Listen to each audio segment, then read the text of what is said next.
Video को बड़े ध्यान से सुनकर विचार कीजिएगा कि हमारे लिए भारत का संविधान सर्वोपरि है या देश में जो सरकार चल रही है और उसका जो नेतृत्व कर रहे हैं वो हमारे लिए सर्वोपरि है, या फिर सुप्रीम कोर्ट जिसे लोकतंत्र का तीसरा स्तंभ कहा जाता है वो हमारे लिए इंपॉर्टेंट है या देश का संविधान हमारे लिए इंपॉर्टेंट है। यह फैसला देश की जनता को करना होगा। और इससे पहले मैं कुछ बातें बता भी दूं कि भारत देश में ना तो प्रधानमंत्री सर्वोच्च है, ना देश का राष्ट्रपति सर्वोच्च है, ना देश की न्यायपालिका सर्वोच्च है, ना देश की संसद सर्वोच्च है। अगर कोई सर्वोच्च है तो वो है भारत का संविधान। और आज भारत के संविधान की सरेआम धज्जियां उड़ाई जा रही है। संविधान की छाती पर खंजर घोंपा जा रहा है। कौन कर रहा है? ये देश की संसद में बैठी सरकार, बीजेपी की सरकार कर रही है। ये देश की न्यायपालिका कर रही है, जो न्यायपालिका मनुपालिका आज बन चुकी है। जितने साथी अभी मेरे साथ इस लाइव वीडियो पर जुड़ रहे हैं और जो जुड़ेंगे, उनसे मेरी दरखास्त है, रिक्वेस्ट है, प्रार्थना है कि आपके लेफ्ट साइड में जो शेयर का बटन है उस पर अंगूठा लगाएं, दबाएं, अपने टाइमलाइन पर भी शेयर करें और दबाने के बाद जो राइट हैंड साइड पर सीधे हाथ पर शेयर टू ग्रुप का ऑप्शन आएगा, उस पर अंगूठा लगाकर उसे दबाकर सारे ग्रुपों में ऊपर से लेके नीचे तक शेयर कर दीजिए। ये सारे ग्रुपों में शेयर करने का काम बाद में कीजिएगा, लेकिन फिलहाल मौजूदा समय में 5 से 10 ग्रुपों में शेयर कर लीजिए ताकि आप भी इस वीडियो को सुन सके और जो साथी इस वीडियो से कनेक्ट होंगे वो साथी इस वीडियो को सुन सके। आज मैं कच्छा वालों की बात करूंगा। वो कच्छे वाले जो इस देश को चला रहे हैं, वो कच्छे वाले जो इस देश को बर्बाद कर रहे हैं, वो कच्छे वाले जो इस देश को ठग रहे हैं, वो कच्छे वाले जो इस देश को लूट रहे हैं, वो कच्छे वाले जिन्होंने न्यायपालिका को भी अपने कब्जे में कर लिया है, उसे अपना गुलाम बना लिया है, उसे मनुपालिका बना दिया है। वो कच्छे वाले जो सुप्रीम कोर्ट में जस्टिस के रूप में भी घुस गए हैं, वो कच्छे वाले जो देश को चला रहे हैं, वो कच्छे वाले जो देश को बर्बाद कर रहे हैं। दोनों में ज्यादा फर्क नहीं है। देश को चलाने वाले ही देश को बर्बाद कर रहे हैं। मैं ये साबित कर दूंगा आज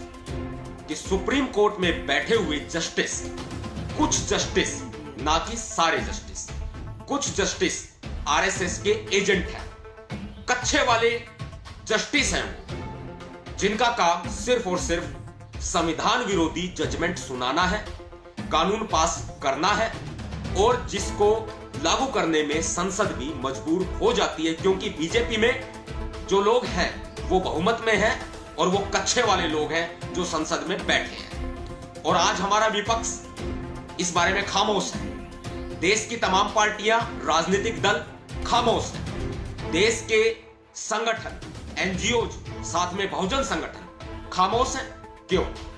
हम भीम क्रांतिकारी किसी से कम नहीं है। हम भीम क्रांतिकारी तलवार से भी ज्यादा तेज धार हम रखते हैं। हम भीम क्रांतिकारी एटम बम से भी कहीं ज्यादा की ताकत रखते हैं। हम किसी से कम नहीं है। और सोशल मीडिया हमारा सबसे बड़ा हथियार है। इसे हमें इस्तेमाल करना बहुत जरूरी है। जितने साथी और जुड़े, दोबारा रिक्वेस्ट करूंगा, कुछ ग्रुपों में इस वीडियो को शेयर करें। कंप्लीट होने के बाद सारे ग्रुपों में शेयर करें। सारे साथियों को जोड़ लीजिए। आज मैं आरएसएस की इंटरनल पॉलिसी, जो देश की न्यायपालिका में घुस चुके हैं जस्टिस के रूप में, उनकी सच्चाई सबूतों के साथ पेश करूंगा। मैं गलत नहीं हूं। लोग मुझे बाद में, ये सरकार, ये पुलिस जेल में ठोक करके ये कहेगी कि इसने सेडिशन किया है, देशद्रोह किया है। 124A का आरोप हमारे ऊपर लगाया जाएगा, हमारे ऊपर यूएपीए का आरोप लगाया जाएगा, हमारे ऊपर तमाम देशद्रोही धाराएं लगाई जा सकती है। क्योंकि मैं लगातार सुप्रीम कोर्ट के इन तुगलकी फरमानों पर आवाज उठा रहा हूं। सुप्रीम कोर्ट के ऐसे आदेशों को तुगलकी फरमान बता रहा हूं, क्योंकि यह सरकार लगातार दबाने का काम कर रही है। और किसको? माइनॉरिटी को, दलितों को, SC ST OBC आदिवासियों को। बीजेपी की सरकार दबाने का काम कर रही है। न्यायपालिका को मनुपालिका बना दिया गया है। ये कच्चे वाले लोग पूरे देश को बर्बाद करने का काम कर रहे हैं। हर तरह से, हर जगह लूटखोरी, घूसखोरी, हर जगह भ्रष्टाचार, हर जगह दलित विरोधी मानसिकता, हर जगह मुस्लिम विरोधी मानसिकता, अल्पसंख्यक विरोधी मानसिकता, इनकी सारी सामने आ रही है। जितने साथी मेरे साथ जुड़ रहे हैं, इस आवाज को दूर तक पहुंचाएं, मनुपालिका तक भी पहुंचाएं। मैं पहले बता दूं और बता चुका हूं कि मैं देश के संविधान को सर्वोपरि मानता हूं। लोकतंत्र के 3 मुख्य स्तंभ हैं। एक विधानपालिका जिसे व्यवस्थापिका भी कहा जाता है, दूसरा कार्यपालिका और तीसरा न्यायपालिका। व्यवस्थापिका कानून बनाने का काम करती है और कार्यपालिका उसे लागू करने का काम करती है। लाइक टू राष्ट्रपति, जिसको लागू करता है, हस्ताक्षर करता है, एडमिनिस्ट्रेशन हमारा। न्यायपालिका जो तीसरा स्तंभ है, वो उन्हीं कानूनों के अनुसार न्याय देने का काम कर रहा है। लेकिन इन कानूनों में न्यायपालिका का इनडायरेक्टली हस्तक्षेप, सरकार का हस्तक्षेप वो दिखाई दे रहा है कि सरकार को कोई गलत ना कहे। और भारत के संविधान में यह प्रावधान है कि सुप्रीम कोर्ट कोई भी जजमेंट अगर देता है, अब वो जजमेंट इंपॉर्टेंट होती है तो स्वतः ही सुप्रीम कोर्ट के द्वारा दी गई जजमेंट वो कानून बन जाती है। ऐसे में जो SC ST एक्ट में अभी फरमान आया, फैसला आया कि घर में घुस के जो गाली देगा, घर में घुस के जो अपराध करेगा, घर में घुस के जाति सूचक शब्द बोलेगा, कोई अन्य अपराध करेगा, मारपीट करेगा, बलात्कार करेगा, वो अपराध फिर SC ST एक्ट में अपराध नहीं होगा। ऐसा सुप्रीम कोर्ट का आदेश अभी 5 नवंबर को आया। मैं लगातार इस पर सवाल उठा रहा हूं, लगातार मैं डिमांड कर रहा हूं कि मोदी जी 9वीं अनुसूची में SC ST एक्ट को डालें, मोदी जी इस पर ऑर्डिनेंस पास करें। लेकिन आपको पता है, हमाम में ये बीजेपी के लोग सारे नंगे हैं, विपक्ष भी कोई आवाज नहीं उठा रहा। आपकी जिम्मेदारी बनती है।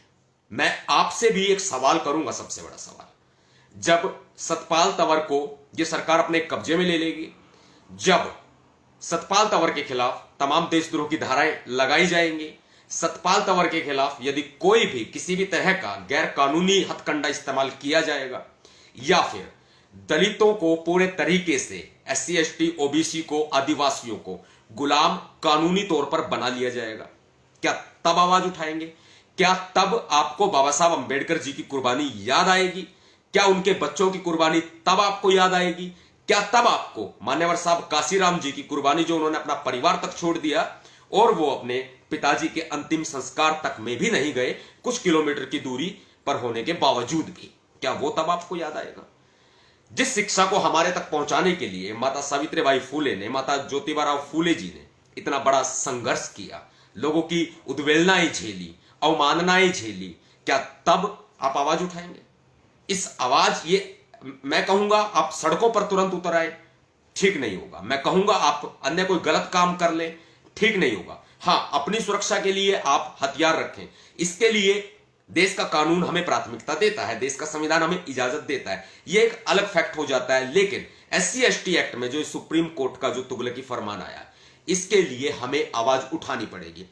आवाज उठाने के लिए आप इस वीडियो को कुछ ग्रुपों में शेयर भी कर सकते हैं। जितने साथी मुझे देख रहे हैं अभी फिलहाल, मैं सबसे यह रिक्वेस्ट करूंगा, शर्म मत कीजिए, संगठनों में मत बटिए, पार्टियों में मत बटिए, आप आवाज उठाएं। यह हमारे हक की आवाज है, हमारे अधिकार की आवाज है। नहीं तो वो दिन दूर नहीं है जब आज भी घरों में घुस के मारा जा रहा है, फिर खुलेआम मारा जाएगा और अदालत कहेगी सुप्रीम कोर्ट का आदेश है, हम कुछ नहीं कर सकते। पुलिस कहेगी सुप्रीम कोर्ट का आदेश है, हम कुछ नहीं कर सकते। नतीजन क्या होगा? आपको न्याय नहीं मिलेगा। या तो आप सुसाइड कर लेंगे या फिर हथियार उठा लेंगे। इसका रिजल्ट ये 2 ही निकलेगा, सुसाइड या हथियार। इसके अलावा कोई रिजल्ट इसका नहीं निकलेगा। सुप्रीम कोर्ट में कैसे जातिवादी कच्छे वाले जजों का कब्जा हो चुका है, कैसे कच्छे वाले जज कानूनों को बदलने का काम कर रहे हैं, संविधान को बदलने का काम कर रहे हैं, संविधान के तमाम प्रावधानों में चेंजेस कर रहे हैं। कोई रूल पास नहीं। मिलॉर्ड भी इस वीडियो को सुने। I am sorry for this. My lord नहीं, स्वयंभू भगवान जिन्होंने संविधान में कॉलेजियम व्यवस्था का कोई जिक्र ना होने के बावजूद भी अपने आप को मिलॉर्ड बना लिया और स्वयंभू भगवान बना लिया। वे लोग भी, वे जजेस भी, जो जज के नाम पर कलंक है, आरएसएस के कच्चे वाले जज हैं वो भी इस वीडियो को सुनेंगे।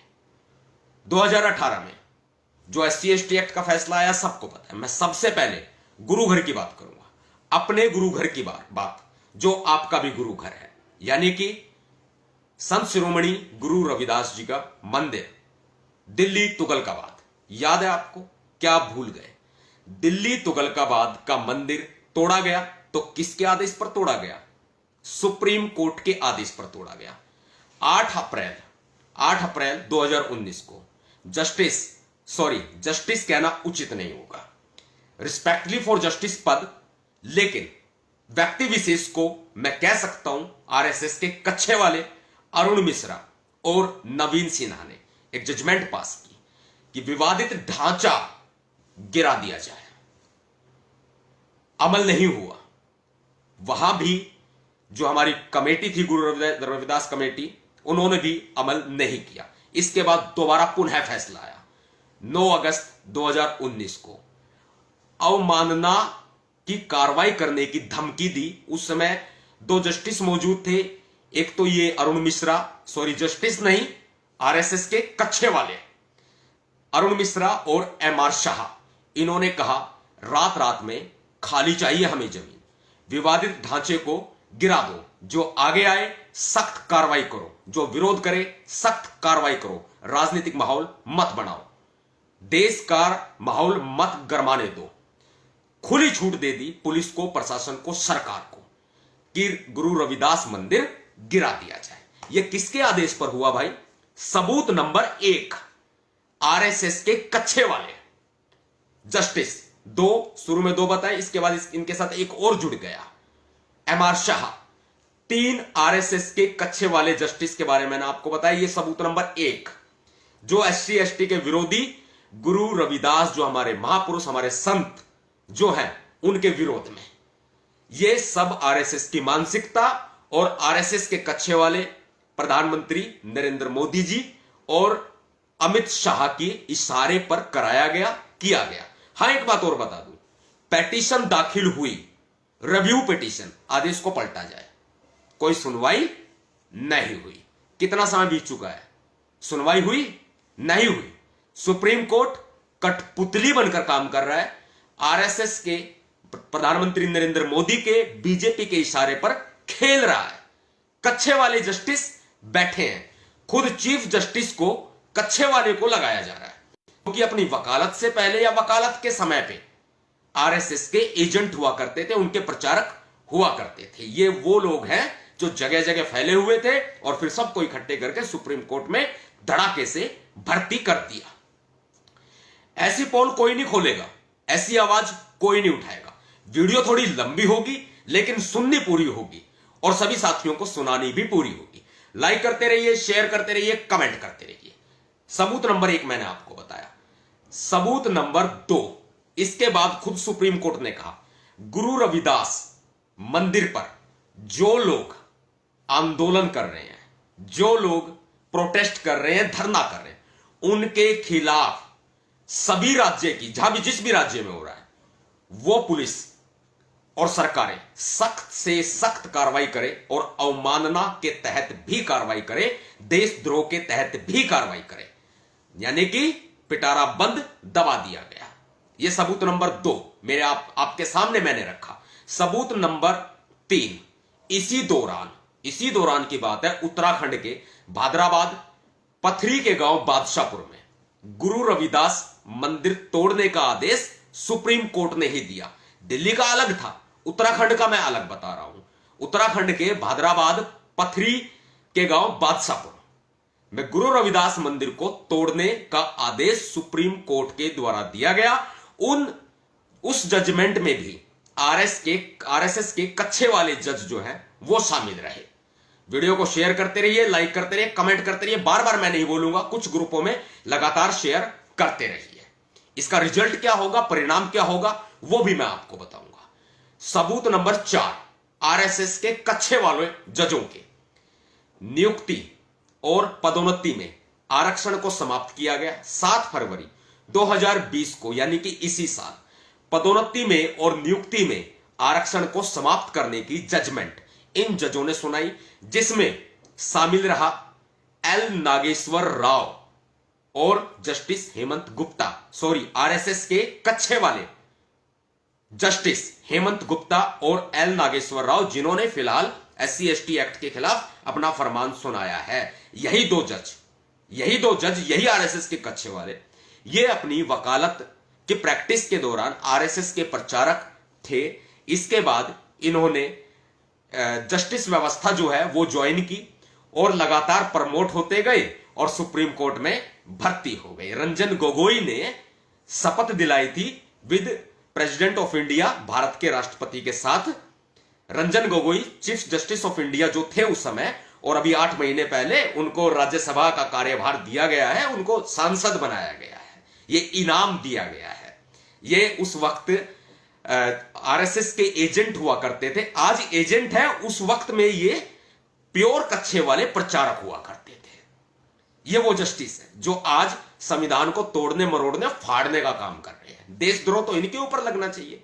डायरेक्ट संविधान फाड़ने पर जब केस बनता है, जब ये अपराध है, बड़ा अपराध है, देशद्रोह में अपराध है, तो ये तो इनडायरेक्टली तौर पर संविधान के टुकड़े टुकड़े करने का काम कर रहे हैं, संविधान के का कत्ल करने का काम कर रहे हैं, संविधान का मर्डर करने का काम कर रहे हैं ये जस्टिस।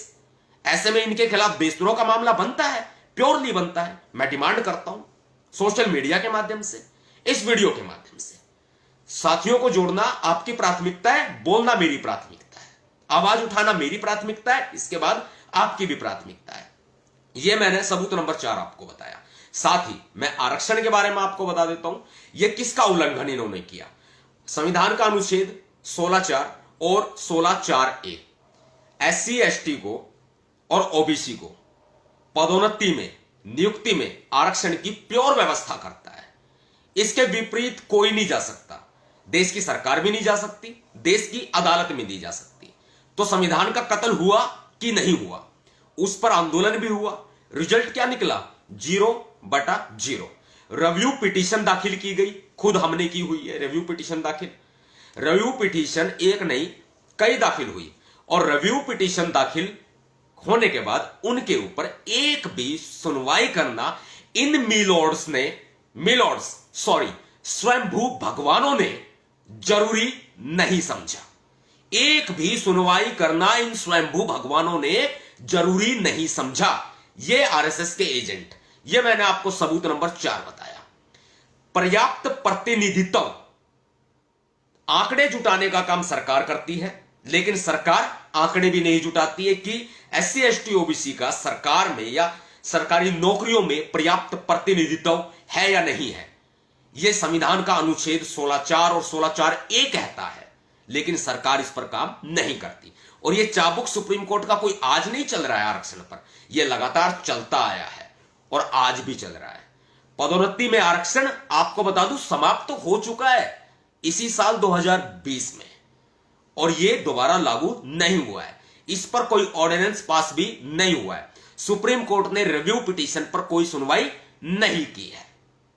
फैसला आपको करना है, घरों से बाहर निकलोगे या फिर गुलामी का इंतजार करोगे, या फिर सुसाइड करेंगे या फिर हथियार उठाएंगे। मैं किसी को प्रेरणा नहीं दे रहा हथियार उठाने की, सिर्फ और सिर्फ आत्मरक्षा के लिए। यह बात मैं क्लियर बोल देता हूं, आत्मरक्षा के लिए हर एक चीज जरूरी है। देश का संविधान हमें इसकी इजाजत देता है। आरएसएस के एजेंट हैं सुप्रीम कोर्ट में बैठे कुछ जस्टिस। इसका सबूत नंबर 5 बताता है कि 2008 में 5 जजों की पीठ बैठी, उन्होंने क्रीमी लेयर को सरकारी नौकरियों में आरक्षण का लाभ देने से मना कर दिया। 2018 में 5 जजों की पीठ क्रीमी लेयर को आरक्षण का लाभ देने से बिल्कुल मना कर देती है। वो यहां कानून बन जाता है, जो कि लागू भी हो जाता है। आवाज उठती कहीं नजर नहीं आती। ये आरएसएस के एजेंट जो सुप्रीम कोर्ट में बैठे हैं, कच्छे वाले सुप्रीम कोर्ट में बैठे हैं, देश की सर्वोच्च अदालत को देश की न्यायपालिका को, जिसकी एक वैधता, जिसकी एक सर्वोच्चता, जिसकी स्वायत्तता, जिसकी स्वतंत्रता अपने आप में बहुत व्यापक है, लोकतंत्र में खासकर बहुत व्यापक है। पूरे विश्व के अंदर भारत के लोकतंत्र को सबसे विस्तृत, सबसे बेस्ट लोकतंत्र माना जाता है। भारत की संसद को सबसे बेस्ट, सबसे विश्वसनीय संसद माना जाता है। आज आरएसएस ने सबके ऊपर अपना कब्जा करके इस तरह के कांड करने शुरू कर दिए और ये दूसरा कार्यकाल है आरएसएस का जब ये कांड हो रहे हैं।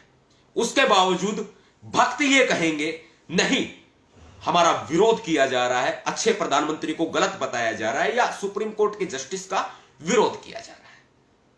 भक्तों को ये बातें बिल्कुल रास नहीं आएगी, इसलिए भक्त लोग जो है वो मेरी वीडियो से बिल्कुल दूर रहे। सबूत नंबर 6 की बात करूंगा।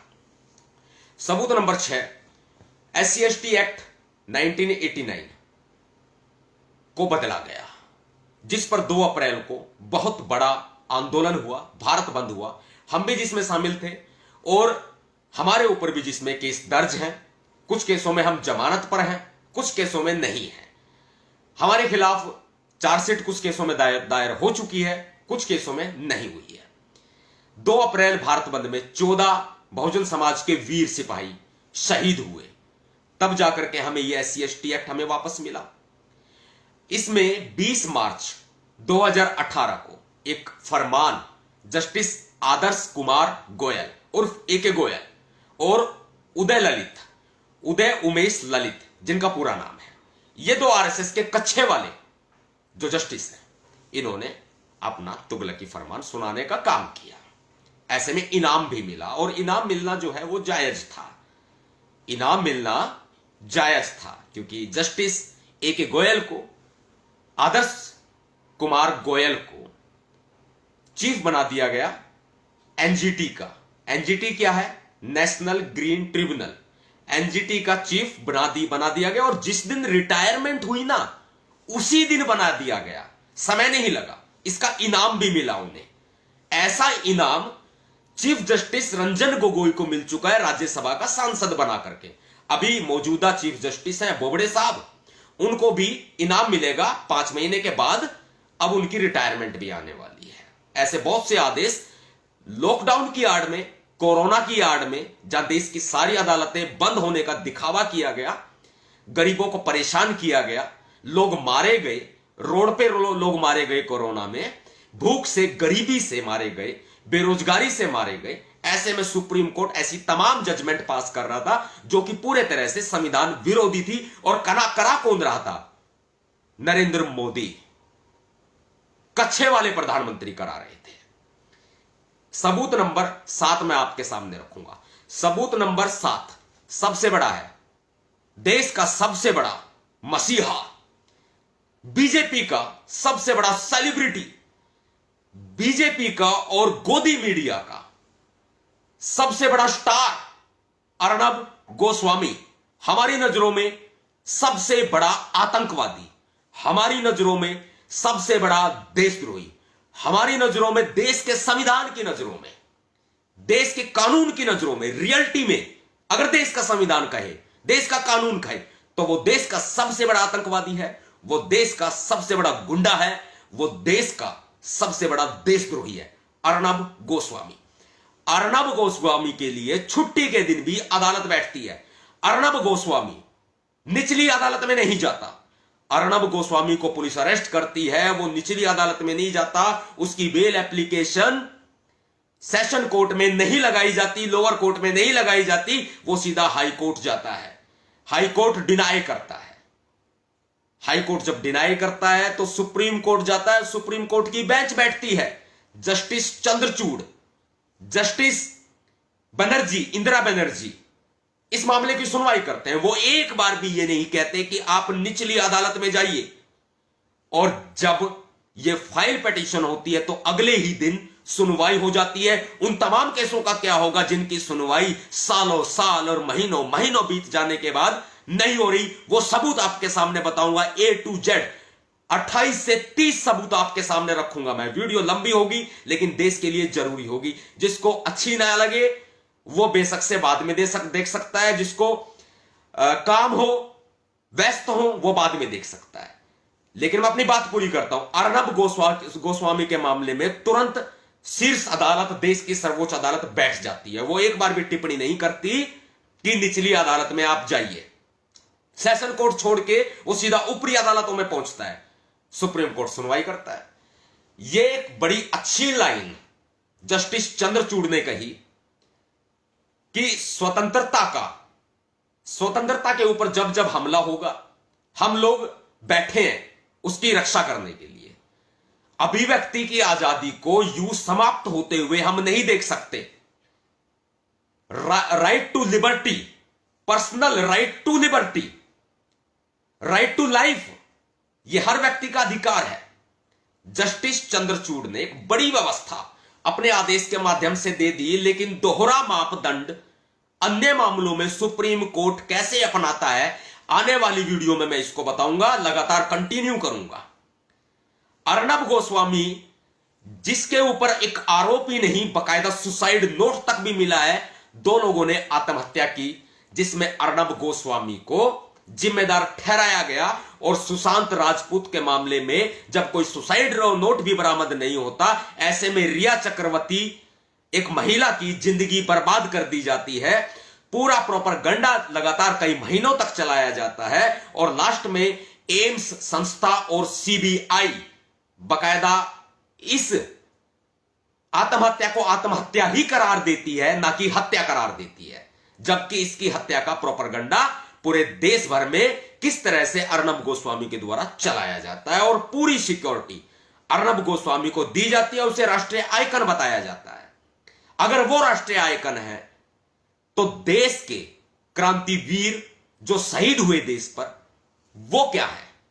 अगर एक जहर फैलाने वाला व्यक्ति जो सुबह से लेकर शाम तक और रोजाना शाम को टीवी के माध्यम से जहर फैलाने का काम करता है, सीए एनआरसी के दौरान जो दंगे होते हैं उसका असली मास्टरमाइंड खुद अर्नब गोस्वामी है, ऐसे में उसको रिहाई दी जाती है, उसको अंतरिम बेल दी जाती है, उसको छोड़ दिया जाता है और उसको राष्ट्रीय आइकन बताया जाता है। ऐसे में देश की सर्वोच्च अदालत के ऊपर सवाल लाजमी है या नहीं है, यह मैं पूरे देश से पूछता हूं। अन्य केसों में दोहरे मापदंड सुप्रीम कोर्ट के द्वारा अपनाया जाना, क्या सुप्रीम कोर्ट मोदी सरकार के इशारे पर काम नहीं कर रहा है? क्या देश में कठपुतली की तरह सुप्रीम कोर्ट काम नहीं कर रहा है? ये बड़े सवाल उठते हैं और ये सवाल देश के उन हर नागरिक को उठाने होंगे जो वास्तव में देशभक्त हैं। वरना उन नागरिकों का क्या जो सिर्फ भक्ति करते हैं और भक्ति में लीन रहते हैं, वो सिर्फ बीजेपी की बात करते हैं, आरएसएस की बात करते हैं, उनका गलत भी उनको सही लगता है और सही भी उनको सही लगता है। ऐसे लोगों का कुछ नहीं हो सकता। मैं अब आपके सामने सबूत नंबर 8 पेश करूंगा कि कैसे सुप्रीम कोर्ट में जो जस्टिस महोदय, जो मिलॉर्ड्स बैठे हैं, जो स्वयंभू भगवान बैठे हैं, वो आरएसएस के कच्चे वाले जस्टिस हैं। केरल के एक पत्रकार सिद्दक कप्पन और उसके समेत 4 साथी, 4 लोग गिरफ्तार किए जाते हैं हाथरस केस के दौरान। हाथरस में जो हमारी बहन, एक दलित बेटी की बहन की जो इज्जत लूटी गई और उसकी हत्या कर दी गई, बाद में उसके परिवार को ही आरोपी ठहरा दिया गया, जिसमें दंगा भड़काने की कोशिश करने के आरोप लगाने के इस मीडिया ने तरह तरह के सवाल फैलाए, तरह तरह का प्रोपेगेंडा फैलाया, तरह तरह की भ्रामक बातें खुद उत्तर प्रदेश के मुखिया बेशरम योगी आदित्यनाथ ने फैलाए, जिसको शर्म नहीं, जो अपने लैपटॉप में उस बिटिया को पेट्रोल डाल करके आधी रात को जलाया गया, उसे लाइव देख रहा था और तालियां बजा रहा था योगी आदित्यनाथ, योगी रोगी भोगी, जो खुद कच्चे वाला है, आरएसएस से निकला हुआ एक बाबा है, बबेरा है, बाबा की सरकार, जिसने हाथरस के केस को दबाने का काम किया और आतंकवादी गतिविधियों से इसको जोड़ दिया गया। पीएफआई की गतिविधियों से, गलत गतिविधियों से इसको जोड़ दिया गया। तरह तरह के आरोप बहुजन संगठनों पर लगाए गए। ऐसे में इस केस को भी उठाना और इस पर एक सबूत पेश करना मेरी जिम्मेदारी भी बनती है। एक बड़ा सबूत, केरल के पत्रकार उसके साथी सिद्दक कप्पन और उसके 4 साथी, इनको गिरफ्तार किया गया। इनके खिलाफ सेडिशन का आरोप लगाया गया, 124A लगाया गया। और इनके पास पता है क्या मिला? मैं पूरे देश को बताना चाहता हूं। इनके पास मिला जस्टिस फॉर हाथरस विक्टिम लिखे हुए पर्चे।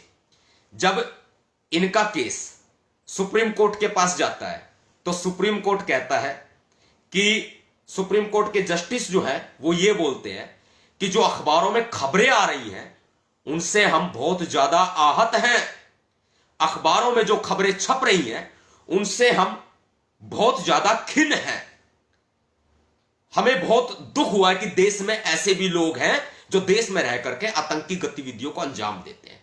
हम इसको नहीं सुन सकते। आप इलाहाबाद हाई कोर्ट जाएं।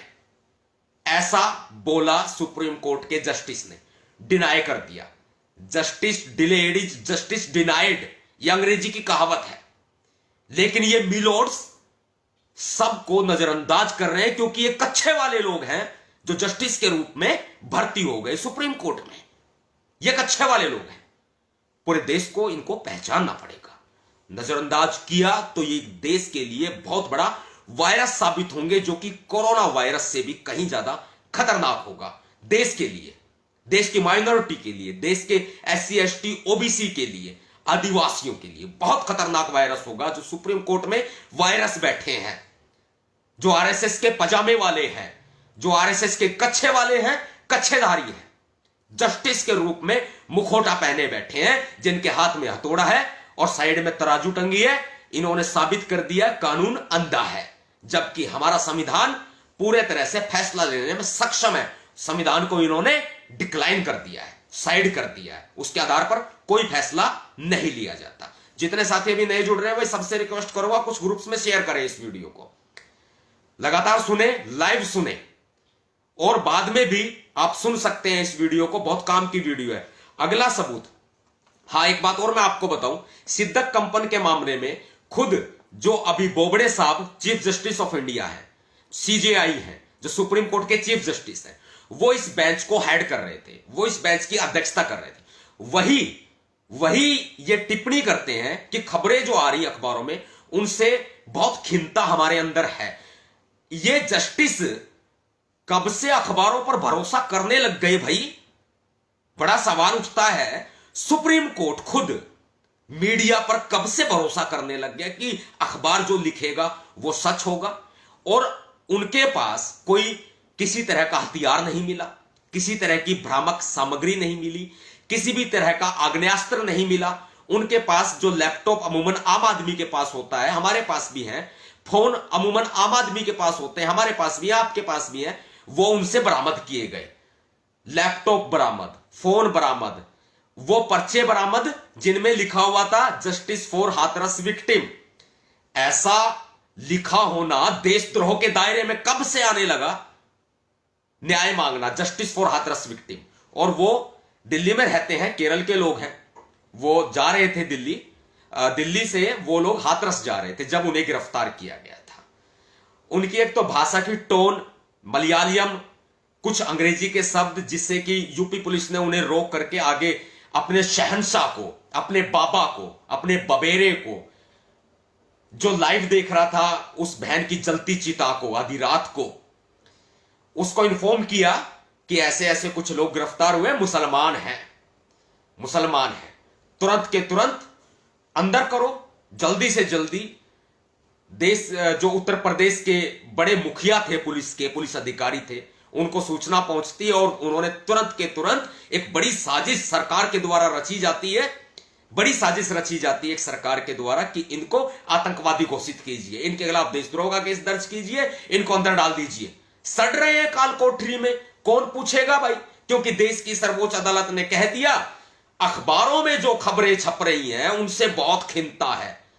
देखिए, एक व्यक्ति, संविधान इस बात को प्राथमिकता देता है कि व्यक्ति की स्वतंत्रता, राइट टू लाइफ, जीवन का अधिकार, यह सब सबसे बड़ा अहम है और जरूरी है। बस इसके अलावा कुछ सब कुछ बाद में है, लेकिन व्यक्ति की स्वतंत्रता, उसके जीवन की स्वतंत्रता, यह सबसे पहले जरूरी है। देश का संविधान इस बात को कहता है, और इसे डिक्लाइन करते हैं मिलॉर्ड्स स्वयंभू भगवान। इसे डिक्लाइन कहते हैं, अखबार के आधार पर फैसला देते हैं कि अखबारों में जो खबरें आ रही है उनसे उन्हें बहुत खिंता है, आप निचली अदालत में जाइए, इलाहाबाद हाईकोर्ट जाइए, हम नहीं सुनेंगे, फाइल बंद। क्यों भाई? अर्नब गोस्वामी के केस को सुनना इतना जल्दी जरूरी कैसे था?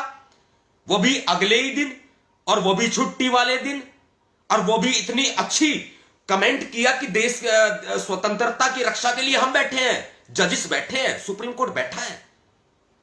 तो क्या इन लोगों पर वो कानून लागू नहीं होता, वो जजमेंट लागू नहीं होती? ये दोहरा मापदंड आखिर क्यों अपनाया जा रहा है? इस सवाल का जवाब ये मिलॉर्ड्स या स्वयंभू भगवान देंगे। क्या देंगे ये कच्छे वाले जजेस जो आरएसएस के हैं? ये देंगे जवाब? इनके पास कोई जवाब नहीं है, क्योंकि इनकी जो डोर है वो कच्छे वाले प्रधानमंत्री के हाथ में है। माननीय श्री नरेंद्र मोदी जी, जो देश को लूट रहे हैं, देश को बेच रहे हैं, देश को ठगने का काम कर रहे हैं।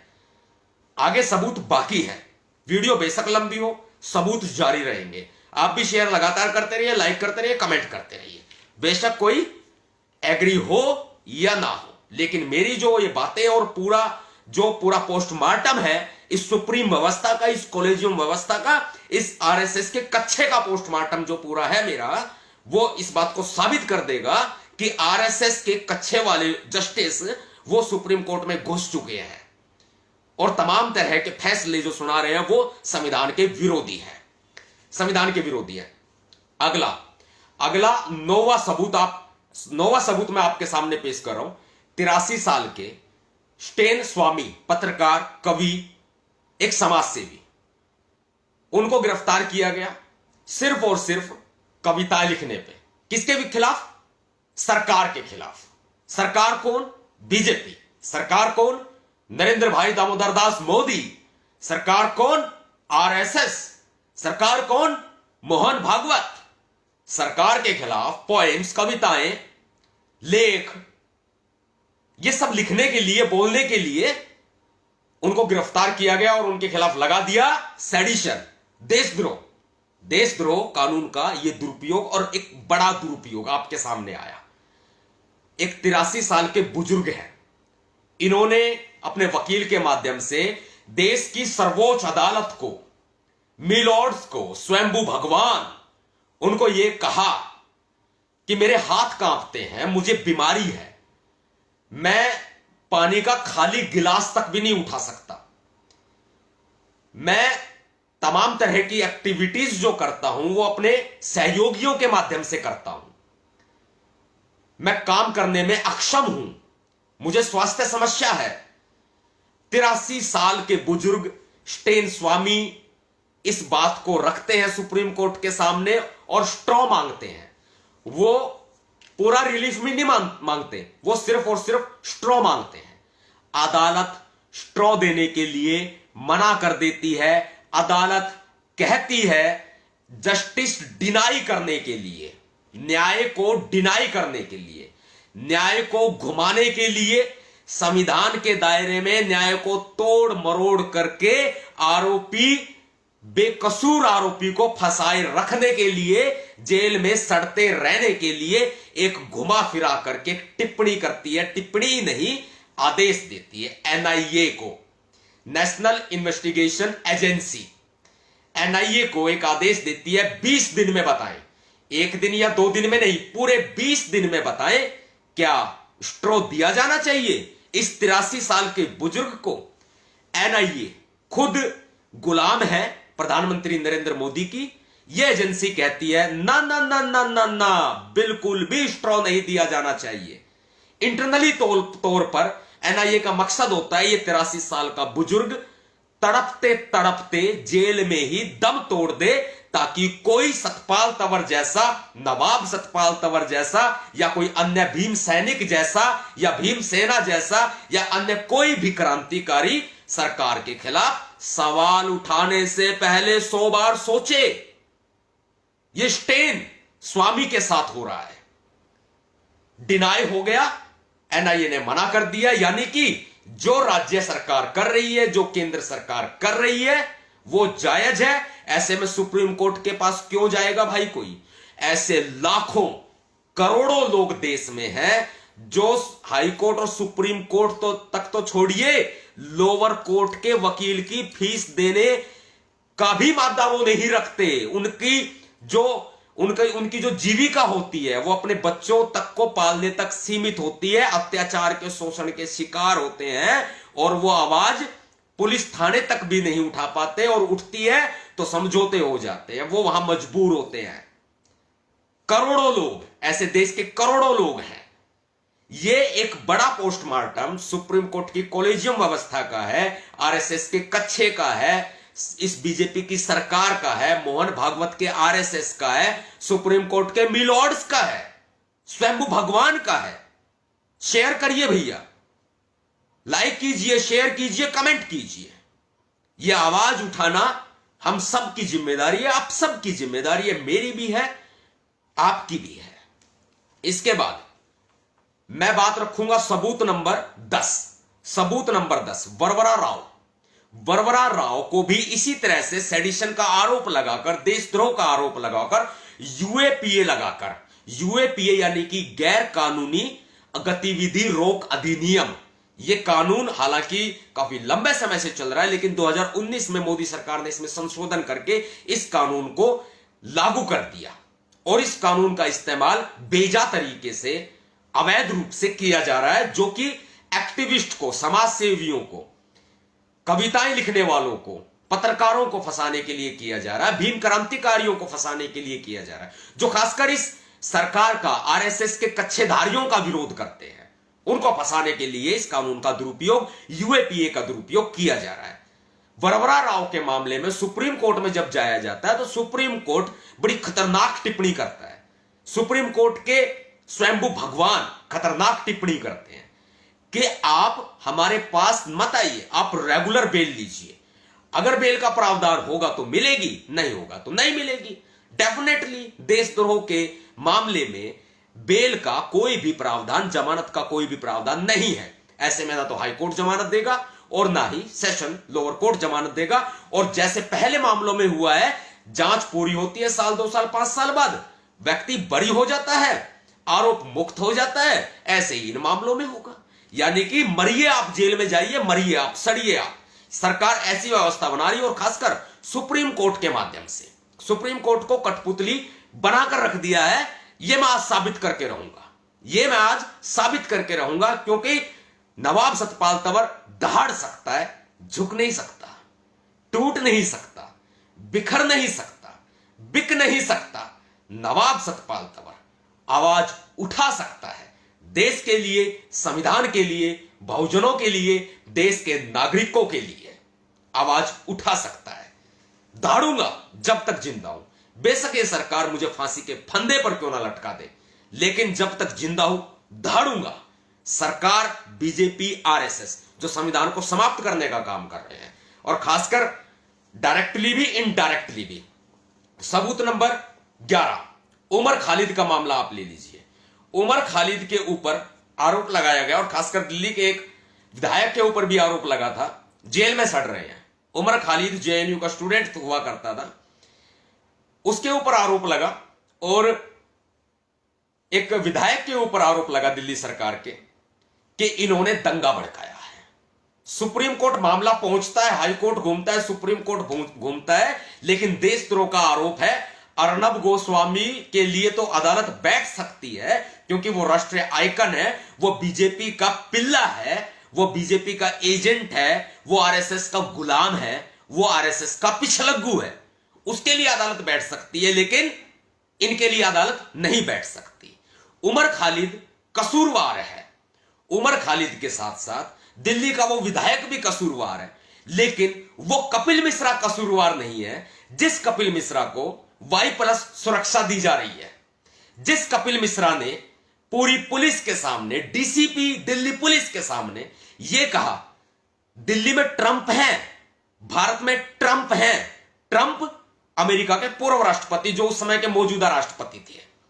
दिल्ली में ट्रंप है, जब तक हम चुप हैं ट्रंप के जाने के बाद आप भी हमें नहीं रोक पाएंगे। और उसके बाद दिल्ली में दंगे शुरू हो गए। वो तो दंगे का आरोपी नहीं, कपिल मिश्रा, अनुराग ठाकुर बीजेपी का मंत्री, वो दिल्ली के दंगों का आरोपी नहीं। इसके अलावा परवेज साहब सिंह, वो दिल्ली के दंगों का आरोपी नहीं। इन्हें सुरक्षा, और जिनके ऊपर सिर्फ और सिर्फ एक ऐसे कुछ भाषणों की क्लिप है जो सीए और एनआरसी का विरोध कर रहे थे, जो मात्र विरोध कर रहे थे, सीए और एनआरसी का विरोध कर रहे थे, वो आरोपी बना दिए गए, जेल में सड़ रहे हैं। आप कोई आवाज उठाने वाला नहीं है। सुप्रीम कोर्ट के ऊपर लोगों की एक भावना जागृत होती है, सुप्रीम कोर्ट तो न्याय करेगा, लेकिन सुप्रीम कोर्ट में ऐसे जस्टिस बैठ गए जो आरएसएस के कच्छे वाले हैं, वो कहां से न्याय करेंगे। यह मैंने आपको सबूत नंबर 11 बताया।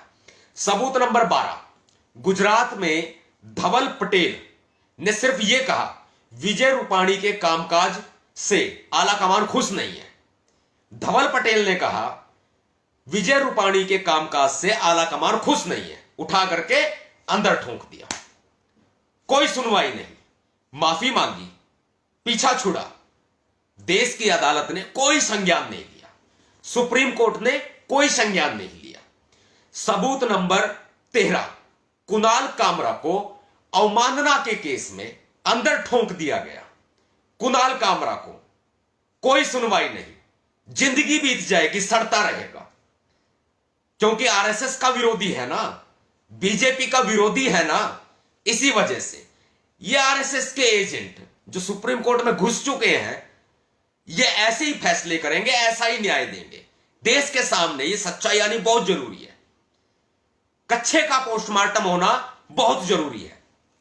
सबूत नंबर 14, 2020 में 10 केस सुप्रीम कोर्ट के सामने ऐसे आए जिसमें सेडिशन के आरोप थे, यूएपीए के आरोप थे, सरकार के खिलाफ आवाज उठाने के आरोप थे। 10 में से 6 केस में राज्य सरकार ने कहा हमें कोई आपत्ति नहीं है, केंद्र सरकार ने कहा हमें कोई आपत्ति नहीं है, रिहा किया जा सकता है, अंतरिम जमानत दी जा सकती है, बेल दी जा सकती है। सुप्रीम कोर्ट के उन जस्टिस ने ठप्पा लगाया, जाइए अपने घर चले जाइए। यानी कि सरकार बोली सुप्रीम कोर्ट को हमें कोई आपत्ति नहीं है, आप जमानत दे दीजिए। सुप्रीम कोर्ट ने सीधे उठा करके 6 केसेस में जमानत दे दी। 2020 की बात कर रहा हूं मैं। 10 केस में से 6 केस ऐसे थे, और 4 केस जो थे उन केसेस में सरकार बोली ना ना ना ना ना ना, जमानत नहीं देनी, जमानत का विरोध किया। सुप्रीम कोर्ट ने फाइल बंद, कलम चलाई, नो बेल, कोई जमानत नहीं मिलेगी, याचिका डिसमिस कर दी। सुप्रीम कोर्ट किसके इशारे पर चल रहा है बताएं आप। 10 में से 6 केस में सरकार ने बोला जमानत दे दो, सुप्रीम कोर्ट ने दे दी। 4 केस में सरकार बोली मत दो, सुप्रीम कोर्ट ने नहीं दी। देखिए आप, इसके अलावा सरजील इमाम का केस है, सबूत नंबर 15। सरजील इमाम जेएनयू का स्टूडेंट जेल में बंद है, सिर्फ और सिर्फ सीए और एनआरसी का विरोध कर रहा था। सुप्रीम कोर्ट में मामला पहुंचता है, जस्टिस को डिनाई कर दिया जाता है, डिले हो रहा है लगातार।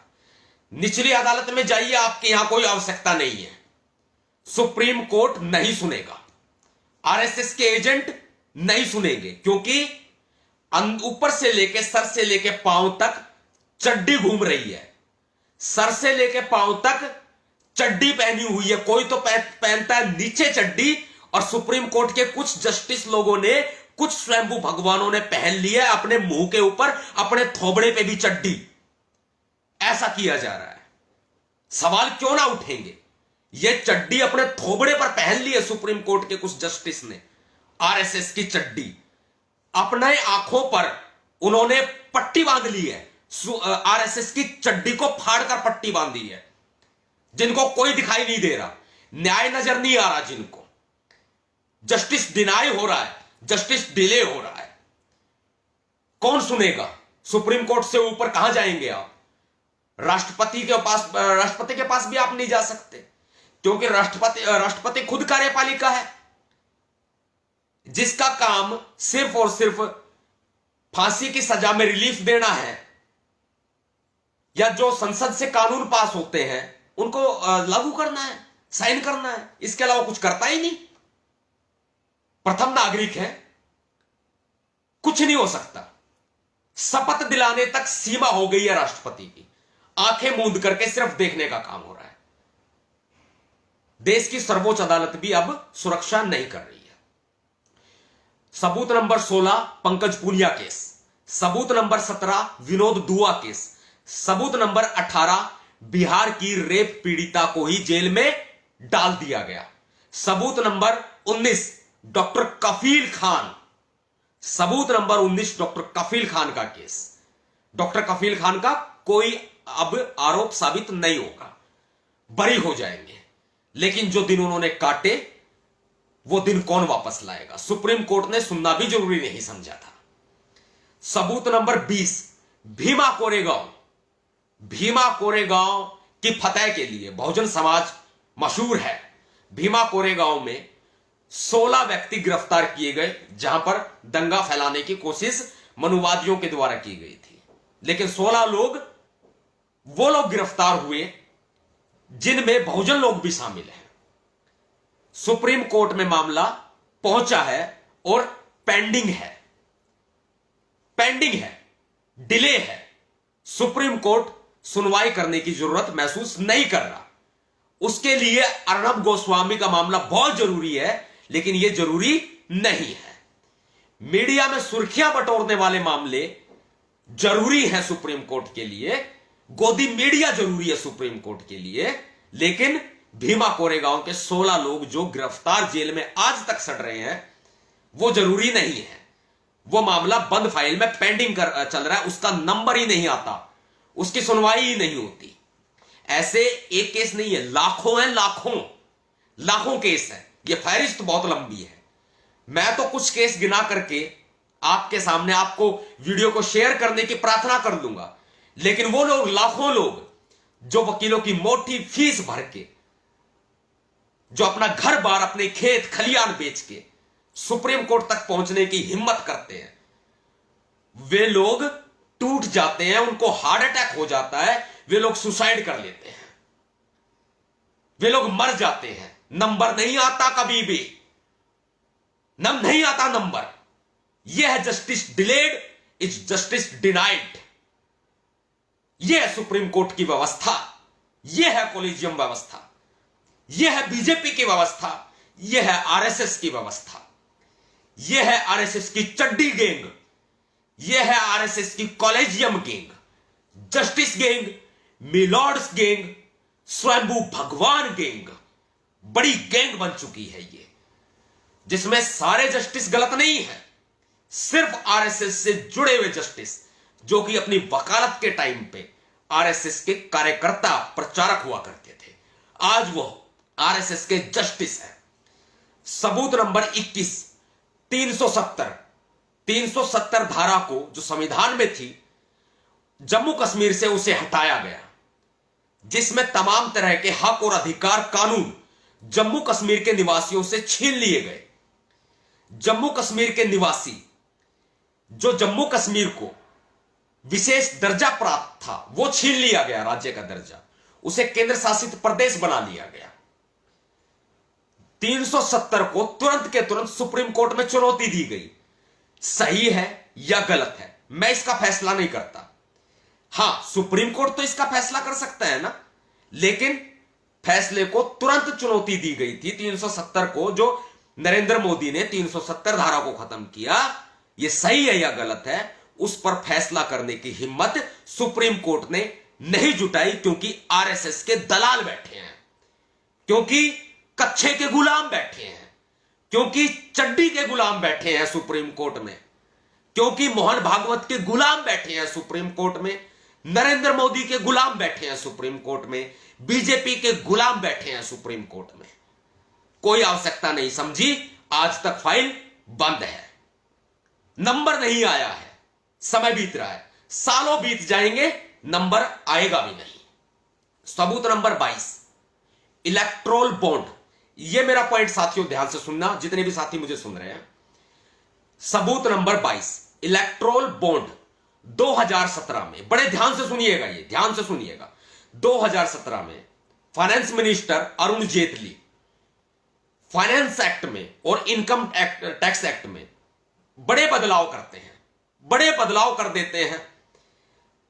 विशेष बदलाव जो होते हैं, इलेक्ट्रोल बॉन्ड में जो राशि दी जाएगी किसी भी पार्टी को, संस्था को, छोटी नहीं, अरबों में, करोड़ों में, कई लाख करोड़ों में, जिसे मैं साबित कर दूंगा, आपके सामने साबित कर दूंगा। अगर इस वीडियो पर सवाल कोई उठाता है तो आज देश की सबसे बड़ी धनी पार्टी जो है वो बीजेपी है, और जो बीजेपी के पास पैसा आ रहा है सारा इलेक्ट्रोल बॉन्ड के माध्यम से आ रहा है। 2017 में अरुण जेटली ने फाइनेंस एक्ट में बदलाव किए, इनकम टैक्स एक्ट में बदलाव किए कि इलेक्ट्रोल बॉन्ड के माध्यम से पैसा दोगे तो पहचान उजागर करना जरूरी नहीं है, नाम मत बताइए, गुप्त दान कर दीजिए, बिना नाम बताए करोड़ों अरबों रुपए का गुप्त दान कर दीजिए आप। इलेक्ट्रोल बॉन्ड खरीदे जाते हैं, वो आज ही खरीदे नहीं जा रहे, बहुत पहले से खरीदे जाते थे, लेकिन कानून स्ट्रांग थे। इस कानून को तोड़ दिया, कमजोर कर दिया फाइनेंस मिनिस्टर अरुण जेटली ने बदलाव करके, और फिर इसके बाद में इसे चुनौती दी गई सुप्रीम कोर्ट ने। सुप्रीम कोर्ट ने कोई सुनवाई करना जरूरी नहीं समझा। Justice delayed is justice denied. Where are you my lords, कहां हैं आप स्वयंभू भगवान?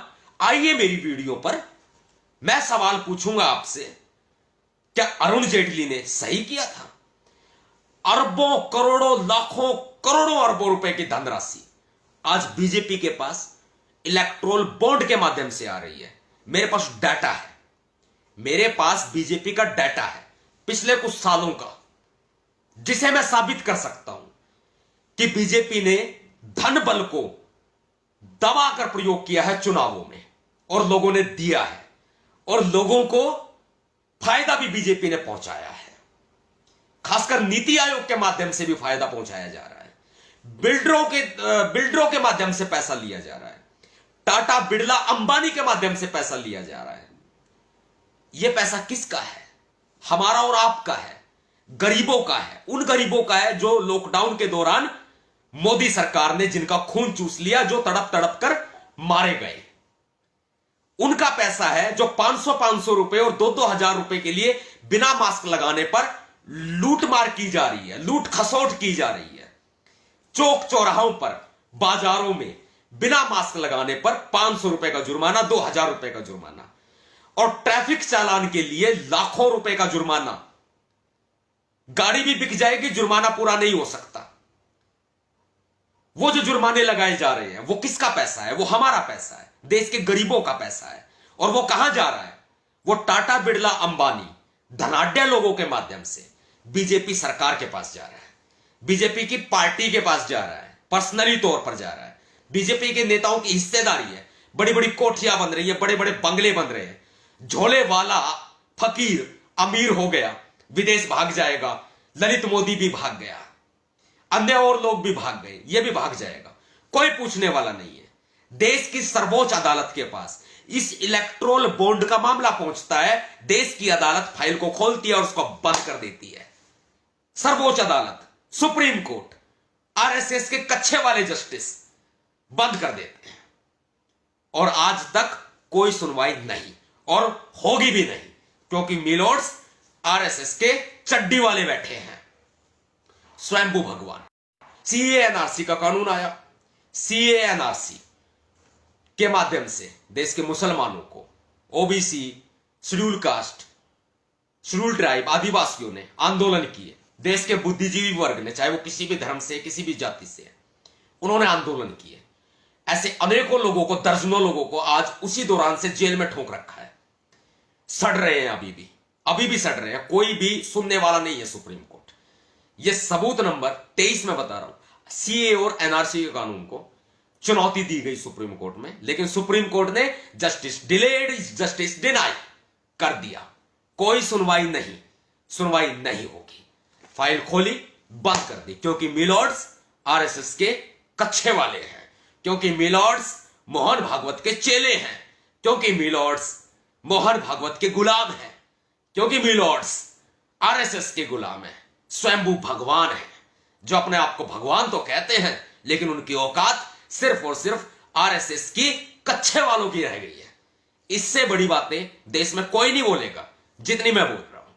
इतना बड़ा रिस्क कोई नहीं लेगा जितना मैं ले रहा हूं। किसके लिए? देश के लिए, देश के संविधान की रक्षा के लिए, आपके लिए, आपके बच्चों के भविष्य के लिए। बीजेपी आतंक मचा चुकी है, आरएसएस आतंक मचा चुका है। इसलिए आज मैं बोल रहा हूं, नॉट ए पर्सनल बेनिफिट, सिर्फ और सिर्फ आपके हक और अधिकारों की रक्षा के लिए। SC/ST एक्ट की भी बात करूंगा। सबूत नंबर 24, यूएपीए, जिसका जिक्र मैंने पहले आपको किया इस वीडियो में। यूएपीए कानून को चुनौती दी गई, गैर कानूनी गतिविधि रोक अधिनियम को सुप्रीम कोर्ट में चुनौती दी गई कि यह कानून जो है इसका दुरुपयोग किया जा रहा है। सुप्रीम कोर्ट ने कोई सुनवाई करना जरूरी नहीं समझा। कोई जजमेंट आएगी, संविधान के खिलाफ आएगी, लोग सवालात उठाएंगे, फाइल बंद, उठा करके अलमारी में बंद कर दी। यह है हमारे जस्टिस का न्याय, यह है सुप्रीम कोर्ट का न्याय। क्या देश को सवाल नहीं पूछना चाहिए? पूछना चाहिए। जिम्मेदारी जितनी मेरी है उतनी जिम्मेदारी आपकी भी बनती है। इसके बाद हां, एक बात और बता दूं, यूएपीए जो कानून है वो देश के संविधान के आर्टिकल 14 के खिलाफ है। आर्टिकल 14। सबूत नंबर 25, आर्थिक आधार पर आरक्षण 10% आरक्षण देने की घोषणा बीजेपी की सरकार ने चुनाव के समय पे की थी। हर एक जाति को आर्थिक आधार पर आरक्षण 10%, लेकिन सुप्रीम कोर्ट की बहुत पहले की जजमेंट है 50% से ज्यादा आरक्षण किसी भी समुदाय को नहीं दिया जाएगा, चाहे वो मिला जुला करके है, चाहे वो एकल रूप से है, इकलौते तौर पर है। 50% से ज्यादा नहीं दिया जाएगा। यह बहुत पहले यह व्यवस्था की हुई थी और भारत के संविधान में आर्थिक आधार पर आरक्षण देने का किसी भी तरह का कोई भी प्रावधान नहीं है। जुलाई 2019 में इस मामले पर एक बार सुनवाई हुई, लेकिन इसके बाद मिलॉर्ड्स ने सुनवाई करना जरूरी नहीं समझा, फाइल डब्बे में बंद करके रख दी गई है। सबूत नंबर 26, 3 तलाक का कानून। 3 तलाक का कानून सही है या गलत है, यह तो वो कौम डिसाइड कर सकती है जो इससे जुड़ी हुई है, यानी कि मुस्लिम वर्ग के लोग ये जानते हैं, महसूस करते हैं कि क्या 3 तलाक सही है या गलत है। इसका फैसला मैं नहीं कर सकता, लेकिन 3 तलाक का कानून नरेंद्र मोदी ने पास किया, उसकी सरकार ने पास किया, संसद में पास किया, कानून बन भी गया। इसके बाद इसका दुरुपयोग कैसे हुआ मैं आपको बता देता हूं।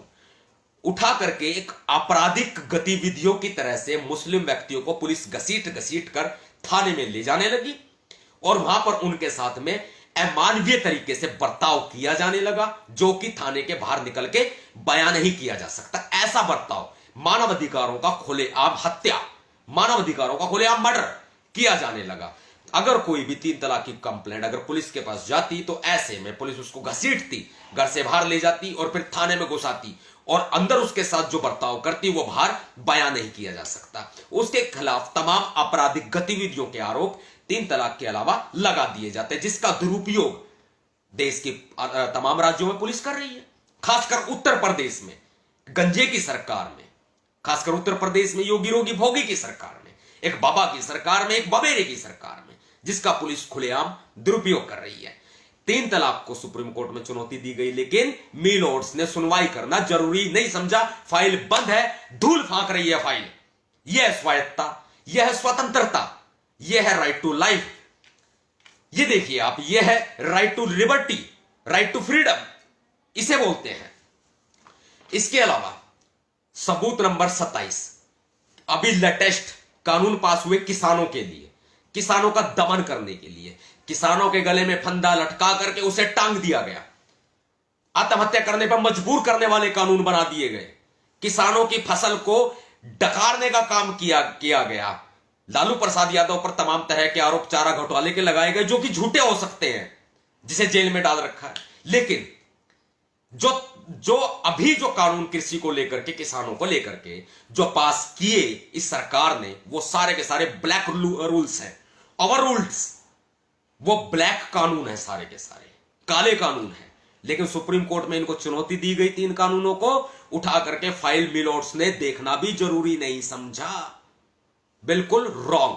और अर्णब गोस्वामी के मामले में क्या होता है, सुप्रीम कोर्ट डायरेक्ट कोई भी केस नहीं सुनता।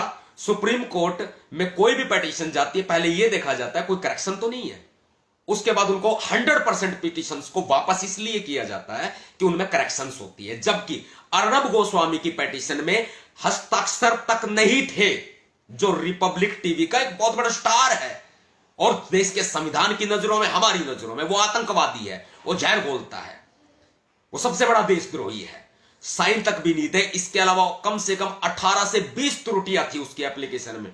बिना साइन की पिटीशन में, बिना साइन की पिटीशन को, सारी गलतियां उसके अंदर थी। उस पिटीशन को सुप्रीम कोर्ट ने, मिलोट्स ने सुनना बहुत जरूरी समझा। किसानों की पिटीशन को सुनना जरूरी आज तक नहीं समझा। केस नंबर 28 आखिरी आपके सामने बता रहा हूं। इस बीजेपी की फहरिस्त बहुत लंबी है। इन आरएसएस के पिल्लों की जो जस्टिस के रूप में बैठे हैं, इनकी फहरिस्त बहुत लंबी है, वो मैं आपके सामने बता रहा हूं। SC/ST एक्ट 5 नवंबर अभी लेटेस्ट इसी महीने में 2020 कानून पास कर दिया गया। घरों में घुसो गाली दो, घरों में घुसो गाली दो। SC/ST एक्ट में कोई अपराध नहीं है। रेप करो, बलात्कार करो, जान से मार दो, SC/ST एक्ट में अपराध नहीं है। और यह बहुजन कौम खामोश बैठी है। मुझे सबसे बड़ा इस बात का अफसोस है, इस बात का मुझे अफसोस है सबसे बड़ा, कि बहुजन कौम खामोश बैठी है, तमाम संगठन खामोश बैठे हैं, तमाम राजनीतिक दल खामोश बैठे हैं। क्या जब जागेंगे? जब सिर के ऊपर जूती रखने की नौबत आ जाएगी। क्या जब जागोगे? जो आज हो रहा है वो कल पूरे देश भर में हो रहा है, आज भी, लेकिन हर घर में होगा। क्या जब जागोगे? या फिर अन्य कोई 14 लोग जो हमारे शहीद हुए 2 अप्रैल के आंदोलन में, ऐसी कोई शहादत होगी, या रोहित वेमुला जैसी कोई शहादत होगी? जब जागेंगे। ये मैंने आपको आखिरी 28वां सबूत बताया, जिसमें justice L Nageshwar Rao, justice Hemant Gupta, justice Ajay Rastogi, RSS के प्योर एजेंट, आरएसएस के प्रचारक सुप्रीम कोर्ट में बैठ के जिन्होंने यह फैसला सुनाया। और इन्होंने ही एक फैसला जो सुनाया था, जस्टिस L नागेश्वर राव और जस्टिस हेमंत गुप्ता ने, वो पदोन्नति में आरक्षण समाप्त किया था, वो इन 2 जजों ने सुनाया था। अब इस SC/ST एक्ट के मामले में 3 जज इन्वॉल्व है। कौन करेगा? सवाल पूरे देश के सामने खड़ा है। सवाल मैं पूरे देश से पूछता हूं, जिम्मेदारी किसकी है? आप ये कहेंगे भैया जी आप आदेश करें, हम तैयार हैं। आप ये कहेंगे संविधान के दायरे में कुछ भी करने को तैयार है। आप ये कहेंगे सुप्रीम कोर्ट में पिटीशन फाइल करो, रिव्यू पिटीशन, कानून के आधार पे चलो। सुप्रीम कोर्ट में ऑलरेडी हजारों रिव्यू पिटीशन पेंडिंग पड़ी है। SC/ST एक्ट के ऊपर कौन फैसला करेगा? यही आरएसएस के लोग बैठे हैं सुप्रीम कोर्ट में। देश के संविधान को, ये पोस्टमार्टम, देश के संविधान की रक्षा के लिए, सुरक्षा के लिए, स्वायत्ता के लिए, देश के संविधान की स्वतंत्रता के लिए, देश के संविधान को बचाए रखने के लिए ये पोस्टमार्टम आपके सामने जरूरी था, जो मैंने किया कॉलेजियम व्यवस्था का और सुप्रीम कोर्ट के इन चड्डी वाले जजों का जो पोस्टमार्टम किया है, ये आपके सामने जरूरी था। सभी साथियों को क्रांतिकारी जय भीम, सलाम, जय संविधान, भीम सेना जिंदाबाद। Thanks for watching and please share. Video लंबी जरूर है, लाइक, शेयर, कमेंट।